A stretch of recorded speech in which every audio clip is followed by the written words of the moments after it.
തെങ്ങും മാവും. തെങ്ങും മാവും അടുത്തടുത്താണ് നിന്നിരുന്നത്.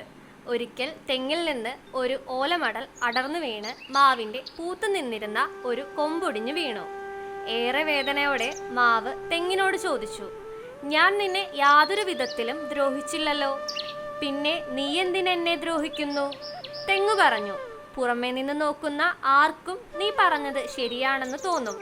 എന്നാൽ എൻ്റെ തായ്തടിക്ക് ചുറ്റും വേരുകൾ ഇറക്കി എനിക്ക് ലഭിക്കേണ്ട വെള്ളവും ലവണവും കൂടെ നീ വലിച്ചെടുക്കുകയാണെന്ന സത്യം ആരറിഞ്ഞു? എങ്കിലും നിന്നെ ദ്രോഹിക്കാൻ വേണ്ടിയാണ് ഞാൻ ഓലമടൽ അടർത്തിയിട്ടതെന്ന് നീ കരുതരുത്. എൻ്റെ അറിവില്ലാതെയാണ് ആ ഓലമടൽ അടർന്ന് നിന്റെ കൊമ്പിൽ വീണത്. നിന്റെ കൊമ്പടർന്നപ്പോൾ നിനക്ക് വേദനിച്ചതുപോലെ ഓലമടൽ അടർന്നു പോയപ്പോഴുണ്ടായ വേദന ഇപ്പോഴും എന്നെ വിട്ടുമാറിയിട്ടില്ല. ഗുണപാഠം: അനീതിയാൽ വല തീർക്കുന്നവൻ അനീതിയെക്കുറിച്ച് സംസാരിക്കരുത്.